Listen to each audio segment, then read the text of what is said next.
妙法蓮華経南無妙法蓮華経。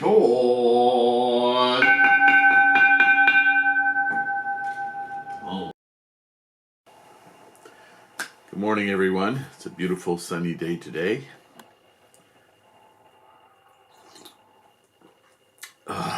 Life-giving coffee. I just got off of Quora, Quora.com, and been getting, well, a pretty consistent percentage of questions asked of me. One this morning put it quite succinctly.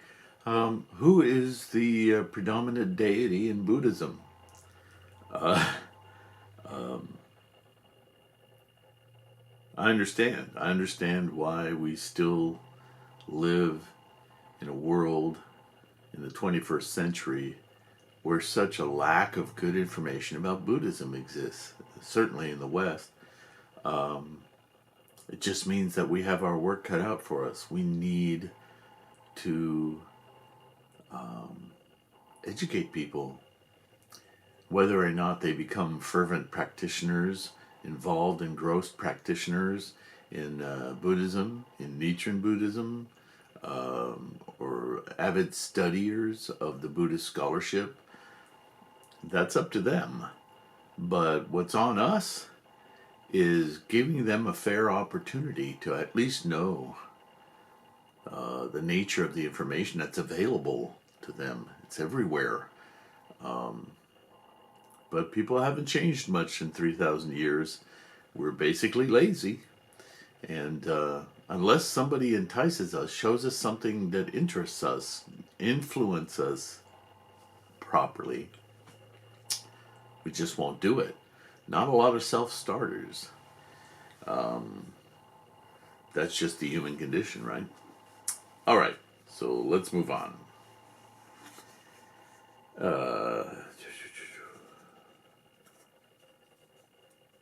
Well, I'll just start here because I'm not sure which paragraph, so I may be repeating myself. Sorry, but it won't be for much. Through the sutras that precede the Lotus Sutra, the voice hearers have acquired the heavenly eye and the wisdom eye in addition to their physical eyes. Though through the Lotus Sutra, they have been provided with the Dharma eye and the Buddha eye. Their eyesight can penetrate any of the worlds in the 10 directions.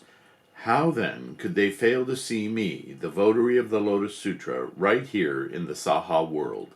Even if I were an evil man who had said a word or two against them, or even if I cursed and reviled the voice hearers for a year or two, a kalpa or two, or 100, 1,000, 10,000, or 1,000,000 kalpas, and went so far as to threaten to take up swords and staves against them, so long as I maintain my resolute mind of determination in the Lotus Sutra and act as its votary, then they should never abandon me.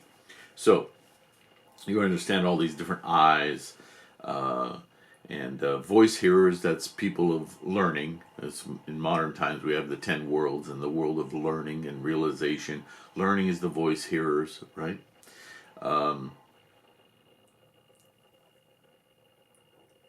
And again, what he's stating here, he's talking about his own life and practice, but he's also displaying an attitude. Buddhism is about attitude, right? And he's saying that no matter what some human may look like at their interface, right, that what's going on inside is not easily available to us. In fact, the practice of Buddhism is about looking into our own guises and misrepresentations to get to the real truth inside ourselves. So it's not an easy thing. A child may curse his parents, but would the parents for that reason cast him aside? The young owls eat their mother, but the mother nevertheless did not abandon them. The Heike beast kills its father, but the father does nothing to prevent this. If even animals behave like this, then why should great sages abandon the votary of the Lotus Sutra? I was have this vision this morning of talking to an audience, a Christian audience, something I don't delve into a lot, and trying to explain to them the meaning of love, and how, if you understand even a little bit about love, how it transcends opinion, it transcends fears, right? Because normally when we confront something or someone who doesn't, who's a pattern interrupts our pattern, interrupts us in our way of thinking, and presents to us possibly, we don't even know this, but possibly a different point of view. Our first visceral reaction, even if we don't think it is, it's fear. Our body, our mind immediately puts up defenses.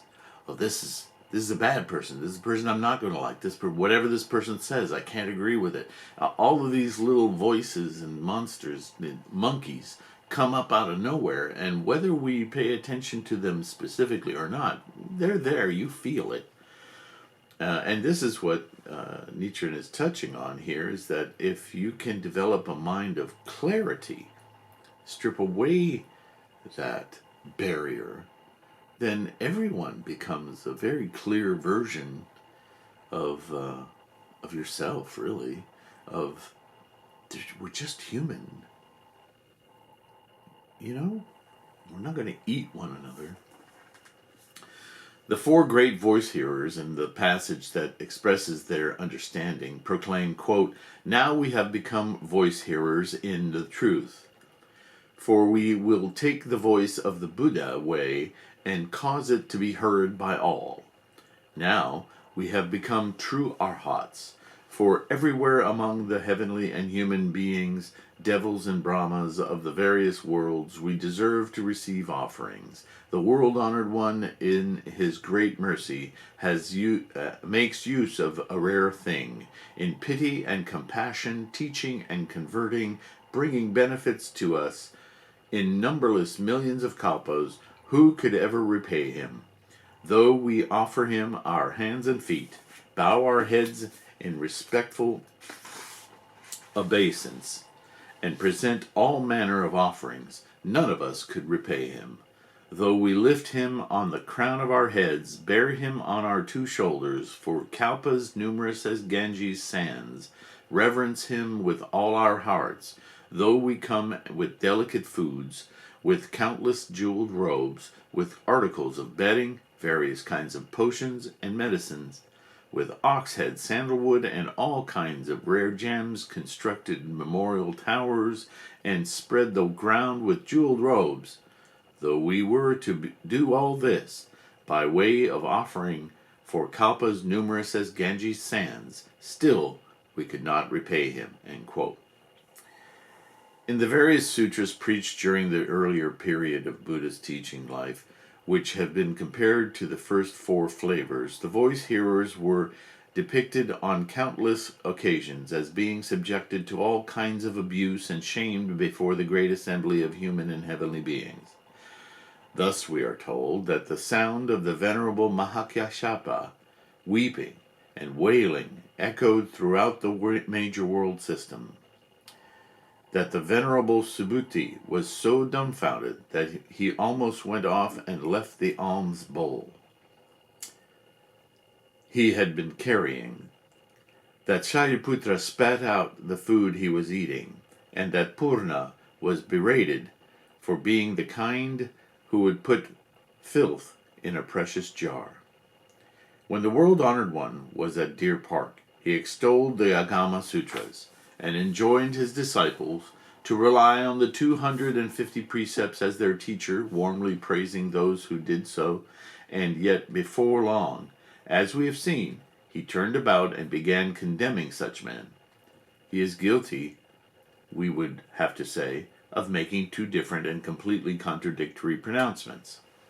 Thus, for example, the world-honored one cursed Devadatta,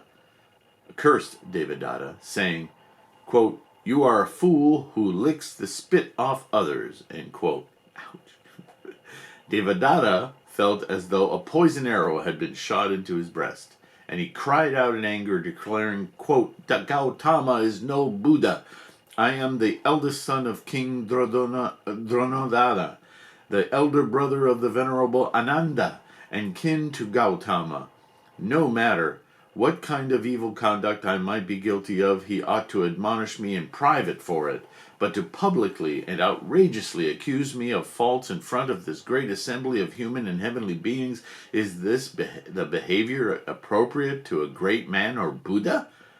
He showed himself to be my enemy in the past when he stole the woman I intended to marry, and he has shown himself my enemy at this gathering today. From this day forward I will look upon him as my arch enemy for lifetime after lifetime and age after age to come." End quote. Wow, have you ever heard such a story about Shakyamuni Buddha? When we stop to consider, we note that of the great voice hearers, some were originally from non-Buddhist Brahmin families, or were leaders of various non-Buddhist orders who had converted kings to their teachings and were looked up to by their followers.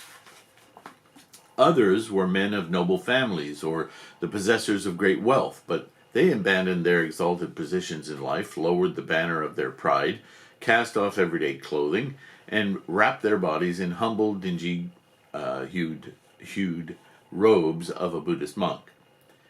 They threw away their white fly whisks, their bows and arrows, and took up a solitary alms bowl, becoming like paupers and beggars, and following the world-honored one. They had no dwellings to protect them from the wind and the rain, and very little in the way of food or clothing by which to sustain life. Moreover, all the people of the 5 regions and the 4 seas of India were disciples or lay supporters of the non-Buddhist teachings, so that even the Buddha himself was on 9 occasions forced to suffer major hardships. Thus, for example, Devadatta hurled a great stone at him, and King Ajatasattu loosed a drunken elephant on him.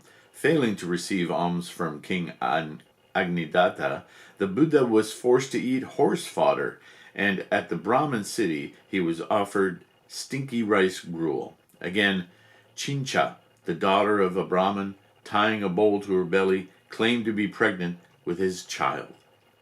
Needless to say, the Buddha's disciples were likewise forced to suffer frequent hardships. Thus, countless numbers of the Shakya clan, Shakyamuni, the Shakya clan, were killed by the king Virudaka. And 10 million of the Buddha's followers were trampled to death by drunken elephants that were set upon them. The nun Utpalavarna was killed by Devadatta. The venerable Kaludanye was buried in horse dung, and the venerable Madhagayana was beaten to death by members of a Brahmin group named Bombo Staff. In addition, followers of the 6 non-Buddhist teachers banded together and slandered the Buddha before King Ajatasattu. Having trouble this morning, not enough coffee. And King Prasenajit, saying, quote, "Gautama is the most evil man in the whole land of Jampudvipa.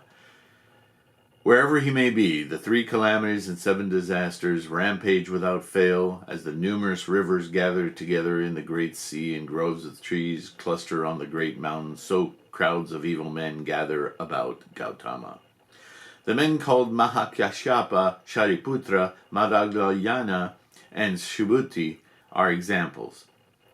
All those who are born in human form should place loyalty to the sovereign and filial piety above all else. But these men have been so misled by Gautama that they disregard the lessons of their parents, abandon their families, and defying the commandments of the king, go to live in the mountain forests.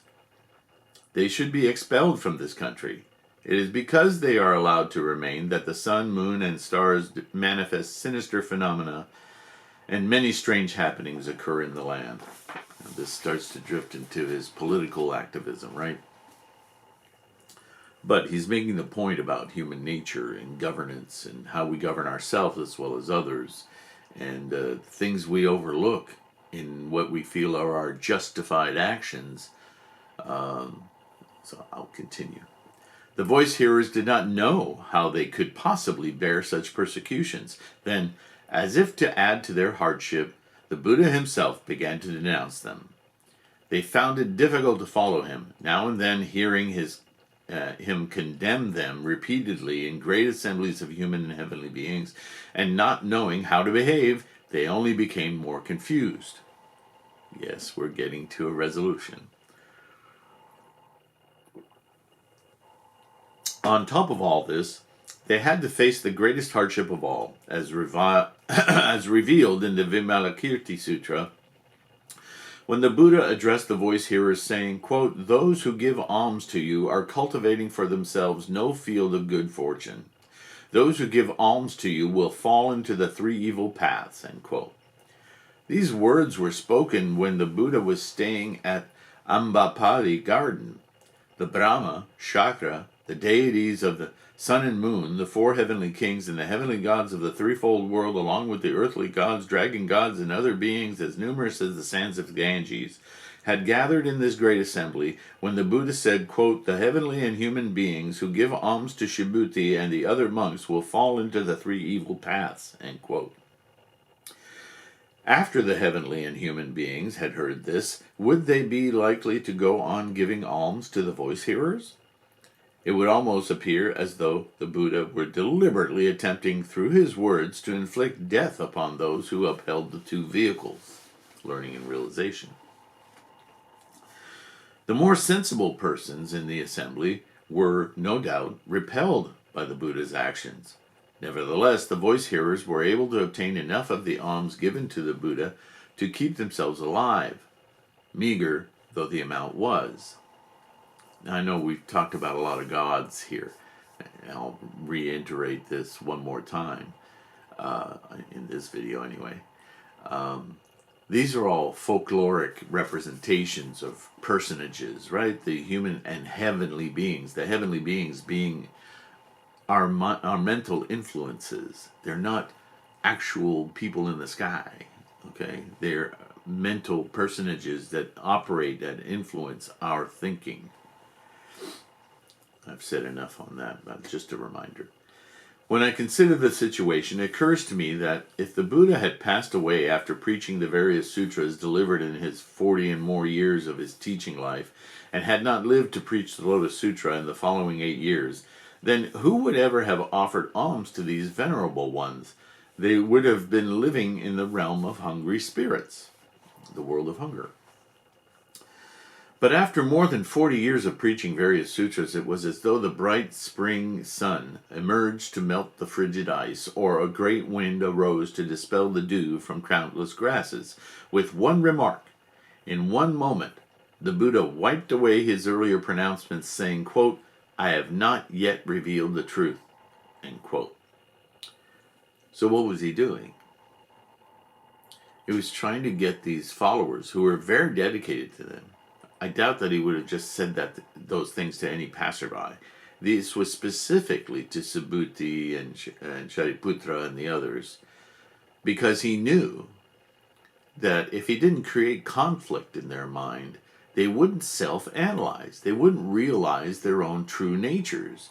You know, a lot of people, and this is the human condition, we tend to follow blindly. Once we find something that we think is good, we just dive into it and we stop asking questions. So this is a method of teaching, a skillful device. You're following along, and then suddenly the teacher turns around and goes, "You don't know what you're doing." Well, it rattles you, doesn't it? But more than rattle you, the moments after the rattle are what's important. Because what you should do is take it upon yourself to look more closely, more deeply, more internally at what that could mean. Do I know? Am I not getting it? Or you just go, "Well, you're a dick and I'm leaving." Then you haven't come as far as you think you have, right? So this is, remember, Buddhism is a mental exploration. Quote, "I have not yet revealed the truth," end quote. Like a great wind scattering the dark clouds of the full moon or the full moon in the vast heavens, or like the sun shining in the blue sky, he proclaimed, quote, "The world-honored one has long expounded his doctrines and now must reveal the truth." End quote. With the brilliance of the sun, of the brightness of the moon, it was revealed in the Lotus Sutra that Shariputra would become the thus come one flower glow, and Mahakashyapa would become the thus come one light bright. Because of the Lotus Sutra, the phoenix among the scriptures, and the mirror that reflects the teachings, after the Buddha's passing, the voice hearers were looked up to by the human and heavenly supporters of Buddhism, just as the Buddha would be.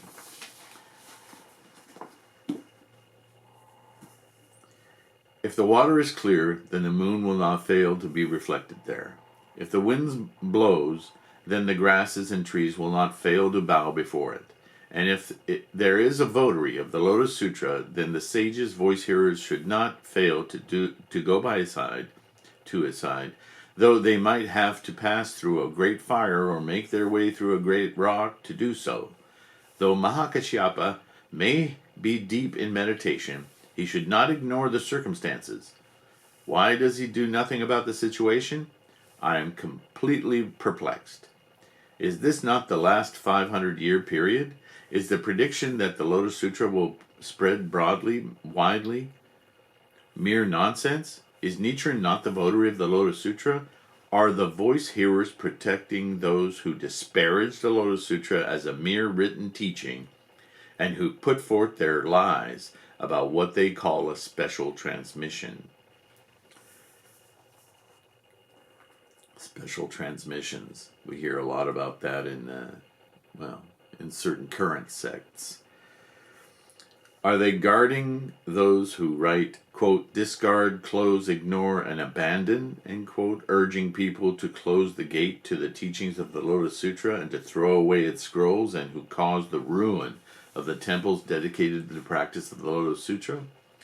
The various heavenly deities swore before the Buddha to protect the votary of the Lotus Sutra, but now that they see how fierce are the great persecutions of this muddied age, do they fail to come down?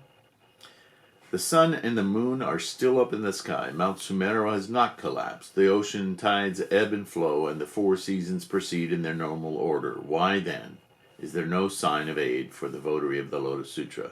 My doubts grow deeper than ever. So, this Gosho just rocks back and forth, doesn't it? But it's going to come to a resolve. What we're seeing here is Nichiren exploring the depths of his own mind and experience, his own life. Like all of us, we sometimes have these serious doubts. How do we resolve it? And what he's saying in modern terms is, I'm practicing as the scholarship of Buddhism demands. I'm doing everything right, I think. What am I doing wrong? Why am I incurring all of this difficulty? Whether it's from others, situation in life, so on and so forth. Stick with me, because this, as always with Nichiren, this gets really good and meaty. I encourage you to have a wonderful day. Keep practicing Namo Myoho Renge Kyo, and I can't express my appreciation for your participation. Thank you, and we'll see you in the next one. Bye-bye.